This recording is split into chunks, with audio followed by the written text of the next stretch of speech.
اعوذ باللہ من الشیطان الرجیم بسم اللہ الرحمن الرحیم 27ویں تراویح کے چند اہم نکات۔ الحمدللہ، آج بفضل خدا اس رمضان کا یہ ہمارا آخری تراویح کا خلاصہ ہے، جس میں 19 سورتوں کا خلاصہ بیان کیا گیا ہے۔ سب سے پہلے سورہ علق ہے۔ اس سورہ کی پہلی 5 آیتیں سب سے پہلے وحی کی حیثیت سے غار حرا میں نازل ہوئی ہیں۔ ان میں اللہ نے اپنے نبی صلی اللہ علیہ وسلم کو حکم دیا ہے کہ پڑھیے اپنے رب کے نام سے جو سارے جہانوں کا خالق ہے، اور لوگوں کو اس کا فرمان سنا دے کہ اس نے انسان کو خون کے جمے ہوئے لوتھڑے سے پیدا کیا، اور یہ فضل فرمایا کہ علم سکھانے کے لیے قلم کے ذریعے اس کی تعلیم کا مستقل انتظام کیا، اور اس کو وہ باتیں بتائیں جنہیں وہ پہلے نہیں جانتا تھا۔ نبی صلی اللہ علیہ وسلم کی دعوت کے جواب میں قریش کے لیڈروں کی سرکشی پر تنبیہ کی کہ یہ مال اور رتبے کے گھمنڈ میں خدا سے بے نیاز اور بے پرواہ ہو بیٹھے ہیں، حالانکہ ایک دن سب کو اپنے اعمال کی جواب دہی کے لیے خدا ہی کی طرف پلٹنا ہے۔ پھر حضور صلی اللہ علیہ وسلم کو نماز پڑھنے سے روکنے پر انتہائی غضب سے سوال کیا ہے کہ اگر اللہ کا ایک بندہ ہدایت پر ہو یا خدا کی پکڑ سے بچانے والی باتیں کر رہا ہو اور یہ سرکش اس کو جھٹلاتے ہو، تو کیا یہ نہیں سمجھتے کہ اللہ دیکھ رہا ہے، اور اگر یہ باز نہ آئے تو ہم ان کو پیشانی کے بالوں سے پکڑ کر گھسیٹیں گے؟ بس بلا لے وہ اپنے حمایتیوں کو، ہم بھی بلا لیں گے اپنے طاقتور لشکروں کو۔ اس کے بعد سورہ قدر ہے۔ قدر کے 2 معنی ہیں، ایک تقدیر بنانا، دوسرے نہایت قابل قدر چیز۔ وہ رات جس میں قرآن نازل ہوا اور جو رمضان کی طاق راتوں میں سے ایک رات تھی، دونوں معنی پر پوری اترتی ہے۔ اس رات میں قرآن کو اتار کر اس انسانیت کی تقدیر بدلنے اور اس کی بگڑی بنا دینے کا فیصلہ کیا گیا، جو اس زمین پر اپنے کرتوت سے ہر جگہ ذلیل ہو رہی تھی، اور اسی لیے یہ رات انسانی تاریخ میں سب سے زیادہ محترم، قابل قدر اور قیمتی رات ہے، کیونکہ اس میں انسانیت کے لیے آئندہ دنیا میں ترقی و بلندی اور آخرت میں فلاح و کامیابی کا وہ سامان اتارا گیا ہے جو اس سے پہلے کبھی نہ اتر سکا تھا۔ اس لیے ہر سال اس رات کو جبرائیل علیہ السلام اپنے 7 فرشتوں کو لیے دنیا میں اترتے ہیں۔ جو لوگ اس رات میں جاگ کر اللہ کو یاد کر رہے ہوتے ہیں ان سے مصافحہ کرتے ہیں اور مغفرت کی بشارت دیتے ہیں۔ صبح تک یہی چلتا رہتا ہے۔ سورہ البینہ میں بتایا گیا کہ اہل کتاب یعنی یہودی اور عیسائی اور مشرکین دونوں گٹھ جوڑ کے قرآن کو جھٹلانے کے لیے اٹھ کھڑے ہوئے ہیں۔ اس کی وجہ یہ نہیں ہے کہ قرآن کے بارے میں وہ شک میں مبتلا ہے، بلکہ اس کا اصل سبب ان کا تکبر اور گھمنڈ ہے۔ لوگ تاریخ کے آئینے میں اہل کتاب کا کردار دیکھیں تو ان پر یہ حقیقت واضح ہو جائے گی کہ ان کی طرح ان کے باپ دادا بھی اپنے زمانوں میں پیغمبروں سے معجزات طلب کرتے رہے، مگر معجزات دیکھ لینے کے باوجود خدا کی کتاب اور اس کے دین کا انکار کیا، پھر اپنی مرضی کے مطابق 3-5 کرتے رہے۔ ایمان لانے کا اصل ذریعہ معجزات نہیں، خدا کا خوف ہے، جس سے محروم ہونے کے سبب خدا کے یہاں ان کا شمار بدترین مخلوق میں ہے، اور بہترین مخلوق وہ ہیں جو ایمان لا کر نیک عمل کریں، ان کی جزا جنت ہے، اللہ ان سے راضی اور وہ اللہ سے راضی۔ سورہ زلزال میں بتایا گیا ہے کہ وہ دن ضرور آنے والا ہے جب انسان کی ہر نیکی اور بدی، خواہ کتنے ہی پردوں میں کیوں نہ کی گئی ہو، وہ اس کے سامنے رکھ دی جائے گی۔ اس حقیقت کا نقشہ اس طرح کھینچا گیا ہے جبکہ زمین پورے زور کے ساتھ جھنجھوڑ دی جائے گی اور وہ اپنے اندر کے سارے بوجھ نکال کر باہر ڈال دے گی۔ انسان کہے گا یہ اس کو کیا ہو رہا ہے؟ اس روز وہ اپنے اوپر سے گزرے ہوئے سارے حالات بیان کر دے گی، اس لیے کہ اس کے رب نے اسے ایسا کرنے کا حکم دیا ہوگا۔ اس دن لوگ قبروں سے اس طرح نکلیں گے کہ کسی کے ساتھ نہ اس کے اہل خاندان ہوں گے، نہ اعزا و اقربا، نہ اس کا جتھا پشت پر ہوگا، نہ اس کے نوکر چاکر، نہ اس کی دولت و جائیداد، اور نہ اس کے دوست و احباب، اور نہ اس کے اللہ کے ساتھ ٹھہرائے ہوئے شریک، بلکہ ہر ایک اپنے اعمال کی جواب دہی کے لیے اپنے رب کے حضور حاضر ہوگا۔ یہ اس لیے ہوگا کہ ان کے اعمال آنکھوں سے دکھا دیے جائیں گے، پھر جنہوں نے ذرہ برابر نیکی کی ہوگی وہ اس کو دیکھ لے گا، اور جس نے ذرہ برابر بدی کی ہوگی وہ اس کو دیکھ لے گا۔ اس کے بعد سورہ عادیات ہے۔ اس میں بتایا گیا ہے کہ انسان آخرت سے غافل ہو کر کیسی اخلاقی پستی میں گر جاتا ہے۔ اسے سمجھانے کے لیے عام بدامنی کو پیش کیا گیا ہے جس سے سارا ملک تنگ آیا ہوا تھا۔ ہر طرف لوٹ مار کا بازار گرم تھا، قبیلوں پر قبیلے چھاپے مارتے تھے، اور کوئی شخص بھی رات چین سے نہیں گزار سکتا تھا۔ کیونکہ ہر وقت یہ دھڑکا لگا رہتا تھا کہ کب کوئی دشمن صبح سویرے اچانک ان کی بستی پر ٹوٹ پڑے۔ یہ ایک ایسی حالت تھی جسے سارا عرب محسوس کر رہا تھا، مگر اسے کوئی ختم کرنے کے متعلق نہیں سوچتا تھا۔ اس صورتحال کی طرف گھوڑوں کے ذریعے حملہ کر کے شبخون مارنے کا نقشہ کھینچتے ہوئے توجہ دلائی گئی ہے کہ موت کے بعد دوسری زندگی اور اس میں خدا کے حضور جواب دہی سے بے پرواہ ہو کر انسان رب کا ناشکرا ہو گیا ہے، اور وہ خدا کی دی ہوئی قوتوں کو ظلم و ستم اور غارت گری کے لیے استعمال کر رہا ہے۔ وہ مال و دولت کی محبت میں اندھا ہو کر ہر طریقے سے اسے حاصل کرنے کی کوشش کر رہا ہے، خواہ وہ طریقہ کیسا ہی ناپاک اور گھنونا کیوں نہ ہو۔ اس کی یہ روش ہرگز نہ ہوتی اگر وہ اس وقت کو جانتا ہو جب قبروں سے زندہ ہو کر اٹھنا ہوگا، اور جب وہ ارادے اور اغراض و مقاصد تک دلوں سے نکال کر سامنے رکھ دیے جائیں گے جن کے لیے اس نے دنیا میں طرح طرح کے کام کیے تھے۔ اس وقت انسانوں کے رب کو خوب معلوم ہوگا کہ کون کیا کر کے آیا ہے اور اس کے ساتھ کس طرح کا برتاؤ ہونا چاہیے۔ سورہ القاریہ میں جس قیامت سے ڈرایا جا رہا ہے اس کا وقت اگرچہ کسی کو معلوم نہیں، لیکن اس کا آنا یقینی ہے۔ جس طرح کوئی اچانک آ کر دروازے پر دستک دیتا ہے، اسی طرح وہ بھی اچانک آ دھمکے گی۔ اس دن کسی کے پاس کوئی قوت و جمعیت نہیں ہوگی۔ لوگ قبروں سے اس طرح سرسمگی کی حالت میں نکلیں گے جس طرح برسات میں پتنگے نکلتے ہیں۔ ہر ایک پر نفسا نفسی کی حالت طاری ہوگی، کوئی بھی کسی دوسرے کی مدد کرنے کی حالت میں نہ ہوگا۔ اس دن قلعے مورچے سے درکنار، پہاڑوں کا یہ حال ہوگا کہ وہ روئی کی مانند ہو جائیں گے۔ اس دن صرف نیک عمل ہی کام آئے گا۔ اللہ تعالیٰ اپنے انصاف کی ترازو کو قائم کر دے گا۔ جس کی نیکیوں کا پلڑا بھاری ہوگا وہ جنت کے کبھی ختم نہ ہونے والے عیش میں ہوگا، اور جس کی برائیوں کا پلڑا بھاری ہوگا وہ دوزخ میں بھڑکتی ہوئی آگ کے اندر پھینک دیا جائے گا۔ سورہ تکاثر میں لوگوں کو اس دنیا پرستی کے برے انجام سے خبردار کیا گیا ہے جس کی وجہ سے وہ مرتے دم تک زیادہ سے زیادہ مال و دولت اور دنیاوی فائدے اور لذتیں اور اقتدار حاصل کرنے اور اس میں ایک دوسرے سے بازی لے جانے اور انہی چیزوں کے حصول پر فخر کرنے میں لگے رہتے ہیں، اور اسی ایک فکر نے ان کو یہ سوچنے کا موقع ہی نہیں دیا کہ کبھی ایک یقینی مرحلہ حساب و کتاب اور جزا و سزا کا بھی آنے والا ہے، جس سے بے پرواہ ہو کر زندگی گزارنے والوں کو جہنم سے سابقہ پیش آئے گا، اور اس دن ہر ایک سے یہ بھی جواب طلبی ہونی ہے کہ اس نے دنیا میں جو کچھ حاصل کیا وہ کس راستے سے حاصل کیا اور اس کو کس راستے میں خرچ کیا، اور اللہ نے جو قوت، صلاحیت و نعمت اس کو بخشی تھی ان کا کتنا حصہ اس بخشنے والے کی خوشنودی کے لیے اور کتنا اپنے نفس اور شیطان کے لیے استعمال کیا۔ سورہ عصر میں بتایا گیا ہے کہ زندگی کی اصل قدر و قیمت کیا ہے، انسان کی فلاح کا راستہ کیا ہے اور تباہی کا راستہ کون سا ہے۔ زمانے کی قسم، در حقیقت انسان بڑے گھاٹے میں ہے، سوائے ان لوگوں کے جو ایمان لائے اور نیک اعمال کرتے رہے اور ایک دوسرے کو حقیقت کی نصیحت اور اس پر صبر کی تلقین کرتے رہے۔ امام شافعی رحمۃ اللہ علیہ نے فرمایا کہ اگر لوگ اس سورے پر غور کرے تو یہی ان کی ابدی ہدایت کے لیے کافی ہے۔ صحابہ کرام جب آپس میں ملتے تو ایک دوسرے کو یہ سورہ سنائے بغیر جدا نہ ہوتے تھے۔ سورہ ہمزہ میں بتایا گیا ہے کہ لوگوں پر لعن طعن، عیب جوئی، مال کی ہوس اور کنجوسی دوزخ کا ایندھن بنانے کا سبب ہے۔ فرمایا تباہی ہے ہر اس شخص کے لیے جو منہ در منہ لوگوں پر طعن اور پیٹھ پیچھے برائیاں کرنے کا عادی ہے، جس نے مال جمع کیا اور اسے گن گن کر رکھا۔ وہ سمجھتا ہے کہ اس کا مال ہمیشہ اس کے پاس رہے گا، ہرگز نہیں، وہ شخص تو چکنا چور کر دینے والی جگہ میں پھینک دیا جائے گا۔ اللہ کی بھڑکائی ہوئی آگ، خوب بھڑکائی ہوئی، جو دلوں تک پہنچے گی وہ ان پر ڈھانک کر بند کر دی جائے گی، اس حالت میں کہ وہ اونچے اونچے ستونوں میں گھرے ہوئے ہوں گے۔ اس کے بعد سورہ فیل ہے۔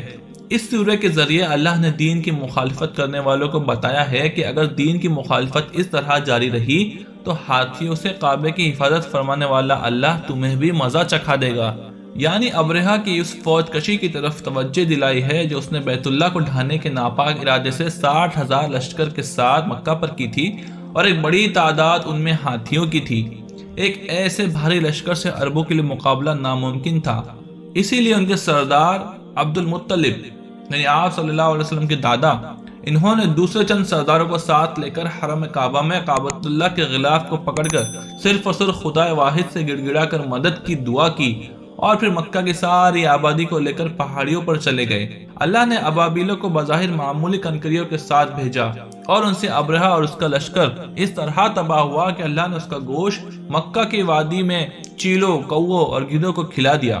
اس واقعے نے تمام عرب کو متوجہ کیا کہ غور کرو، محمد صلی اللہ علیہ وسلم جس چیز کی دعوت دے رہے ہیں وہ آخر اس کے سوا اور کیا ہے کہ تمام معبودوں کو چھوڑ کر صرف اللہ کی عبادت کریں۔ جس نے ابھی چند سال پہلے ابرہہ کے حملے سے کعبے کی حفاظت کی، اور تمہارا بچہ جانتا ہے کہ اس وقت کوئی دیوی یا دیوتا کام نہیں آیا تھا۔ الغرض اگر ابرہہ کا حملہ کامیاب ہو جاتا تو نہ صرف قریش بلکہ سارا عرب تباہ ہو جاتا، لوگوں کا ایمان اللہ سے اٹھ جاتا، اور قریش کو جو مذہبی مقام حاصل تھا وہ ختم ہو جاتا، اور ساری تجارت جو انہیں شام و یمن کے کاروبار پر قابض کیے ہوئے تھی ختم ہو جاتی، اور وہ عیسائیوں کے رحم و کرم پر رہ جاتے۔ سورہ القریش میں اللہ نے قریش کے لوگوں پر اپنے خصوصی فضل و عنایت کا تذکرہ کیا ہے کہ خانہ کعبہ کے متولی ہونے کی بنا پر کس طرح اس بدامنی کے ماحول میں بھی ان کی جانیں اور ان کی تجارتیں محفوظ ہے، لہٰذا انہیں چاہیے کہ وہ ان 360 معبودان باطل کی بجائے اس گھر کے حقیقی اور واحد رب کی عبادت کریں، جس نے انہیں ایک ایسی وادی میں جہاں اناج کا ایک دانہ نہیں اگتا وافر مقدار میں غذا فراہم کی، اور ایسے بدامنی کے ماحول میں مکمل امن و سکون عطا کیا۔ سورہ الماعون میں پہلی 3 آیتوں میں ان کافروں کا حال بیان کیا گیا ہے جو اعلانیہ آخرت کو جھٹلاتے ہیں۔ فرمایا، تم نے دیکھا اس کو جو آخرت کی جزا و سزا کو جھٹلاتا ہے؟ وہی تو ہے جو یتیم کو دھکے دیتا ہے اور لوگوں کو مسکین کو کھانا کھلانے پر نہیں اکساتا۔ اس کے بعد ان منافقین کا حال بیان کیا گیا ہے جو بظاہر مسلمان ہیں مگر دل میں آخرت اور اس کی جزا و سزا کا واضح تصور نہیں رکھتے۔ اس کے بعد سورہ الکوثر ہے۔ سورہ کوثر میں نبی صلی اللہ علیہ وسلم کو براہ راست خطاب کر کے بشارت دی ہے کہ اب خیر کثیر کے خزانے یعنی بیت اللہ کو ان بد کرداروں سے چھین کر آپ کے سپرد کیا جانے والا ہے۔ جب ایسا ہو تو آپ اپنے رب ہی کے لیے نماز پڑھیں اور اس کے لیے قربانی دیں، اور مشرکوں کی طرح کسی قسم کے شرک سے اسے آلودہ نہ ہونے دیں۔ ساتھ ہی مخالفین کو دھمکی دی کہ ان لوگوں کو اللہ کی طرف سے برکتیں اور رحمتیں ملی تھی، جب یہ گھر ان سے چھن جائے گا تو وہ تمام برکتوں سے محروم ہو جائے گے اور نتیجے میں ان کی جڑ ہی کٹ جائے گی۔ یہ بشارت بالآخر پوری ہو کر رہی ہے۔ اس کے بعد سورہ الکافرون ہے۔ اس سے پہلے کی تمام صورتوں میں قریش کے لیڈروں کو قومی اور انسانی بنیادوں پر خطاب کیا گیا ہے، کہیں بھی یا ایھا الکافرون کہہ کر خطاب نہیں کیا گیا، مگر اس سورے میں ان کو صاف صاف اے کافر کہہ کر خطاب کیا گیا ہے۔ اس سورے میں بتایا گیا ہے کہ کفر اور دین اسلام ایک دوسرے سے بالکل الگ ہیں۔ ہمارے درمیان دین کے بنیادی مسئلے یعنی معبود کے بارے میں کوئی بات مشترک نہیں ہے، نہ پہلے تھی، نہ اب ہے اور نہ آئندہ ہوگی۔ یہ بات اگرچہ ابتدا میں قریش کے کافروں کو مخاطب کر کے کہی گئی تھی، مگر یہ انہی تک محدود نہیں بلکہ اسے قرآن میں درج کر کے تمام مسلمانوں کو قیامت تک کے لیے یہ تعلیم دی گئی ہے کہ کفر جہاں جس شکل میں بھی ہو ان کو اس سے بیزاری کا اظہار کرنا چاہیے اور بلا رعایت یہ کہہ دینا چاہیے کہ دین کے معاملے میں کافروں سے کسی قسم کی مصالحت نہیں ہو سکتی۔ اس لیے یہ سورہ اس وقت بھی پڑھی جاتی رہی جب وہ لوگ مر گئے جن کی باتوں کے جواب میں یہ نازل ہوئی تھی، اور وہ لوگ بھی مسلمان ہونے کے بعد پڑھتے رہے جو اس کے نازل ہوتے وقت کافر و مشرک تھے۔ ان کے گزر جانے کے صدیوں بعد آج بھی مسلمان اس کو پڑھتے ہیں، کیونکہ کفر اور کافروں سے بیزاری اور لا تعلقی ایمان کا اصل اور دائمی تقاضا ہے۔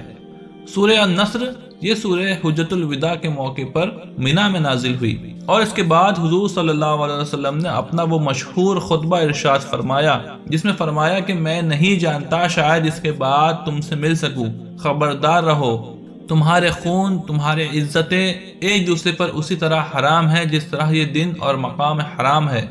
اس سورہ کا نزول اس بات کی علامت سمجھا گیا کہ اب حضور صلی اللہ علیہ وسلم کا آخری وقت آ پہنچا ہے، لہٰذا آپ صلی اللہ علیہ وسلم کو حکم دیا کہ اللہ کی حمد و استغفار کریں۔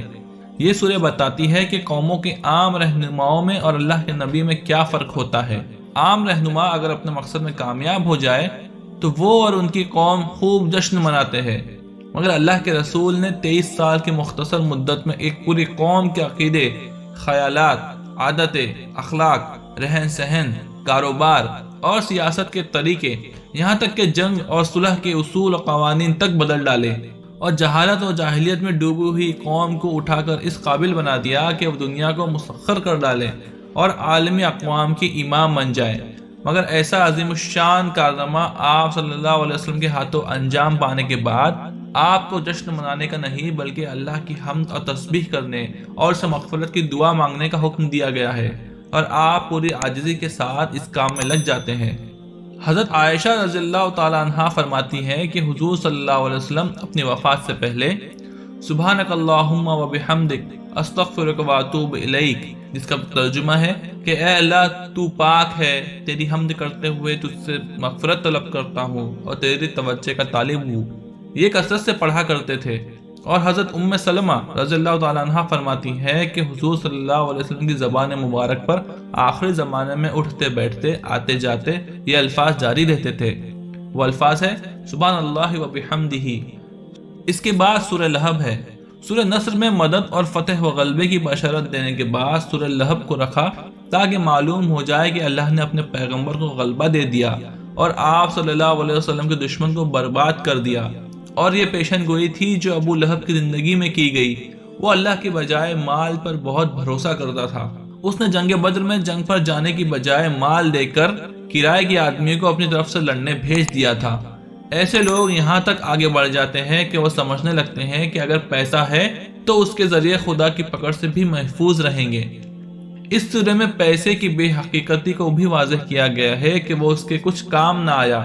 پھر اس کے اعمال کا ذکر کیا جو اس نے نیکی سمجھ کر زندگی میں کیے تھے، وہ بھی اس کے کچھ کام نہ آئیں گے بلکہ وہ بھڑکتی آگ میں جا پڑے گا، اور اس کی بیوی بھی ایندھن ڈھوتی ہوئی وہیں جائے گی، اور اس کی گردن میں آگ کی تپتی ہوئی رسی ہوگی۔ اس کے بعد سورہ اخلاص ہے۔ فتح مکہ کے بعد عقیدے کی پختگی اور ثابت قدمی اور استقامت کی طرف توجہ دلاتے ہوئے سورہ اخلاص میں جو کچھ بیان کیا گیا ہے، اس کا منشا اللہ واحد پر اس طرح ایمان لانا ہے کہ اس کی ذات یا صفات کے لازمی تقاضوں میں کسی پہلو سے بھی کسی دوسرے کی شرکت کا خیال ذہن میں نہ رہے۔ دنیا میں اللہ کو تو ہمیشہ مانا گیا ہے، مگر گمراہی یہ ہے کہ شیطان طرح طرح سے فریب دے کر انسان سے ایسی ملاوٹ کراتا رہا جس سے اس کا ماننا نہ ماننا دونوں برابر ہو جاتے ہیں۔ اس لیے واضح طور پر فرمایا، اعلان کر دیجئے وہ اللہ ہے یکتا، اللہ سب سے بے نیاز اور سب اس کے محتاج ہے، نہ اس کی کوئی اولاد ہے اور نہ وہ کسی کی اولاد، اور کوئی اس کے برابر کا نہیں ہے۔ اس کے بعد سورہ فلق اور سورہ ناس ہے۔ یہ دو صورتیں آخر میں لگائی گئی ہیں۔ ان بندوں کو ان تمام آفتوں سے اپنے رب کی پناہ مانگنے کا حکم دیا گیا ہے جو توحید کے بارے میں ان کا قدم ڈگمگا سکتی تھی۔ شیطان برابر بہکانے پر لگا ہوا ہے، وہ وسوسے ڈالتا ہے، اس کی ذریت بھی طرح طرح سے انہیں بہکانے پر لگی ہوئی ہے۔ ان دونوں صورتوں میں خود شیطان کی وسوسے اندازی اور اس کے ایجنٹوں کی فنکاریوں سے پناہ مانگنے کی تلقین کی گئی ہے، اور بتایا گیا ہے کہ اللہ ہی پناہ دے سکتا ہے جو تمام انسانوں کا رب ہے، اور اللہ ہی ان کا اصل بادشاہ ہے۔ اللہ کا شکر ہے کہ تراویح کے چند اہم نکات کا سلسلہ یہاں اختتام کو پہنچا۔ اللہ تعالی ہم سب کو قرآن پڑھنے، اس کو سمجھنے اور اس پر عمل کرنے کی توفیق عطا فرمائے۔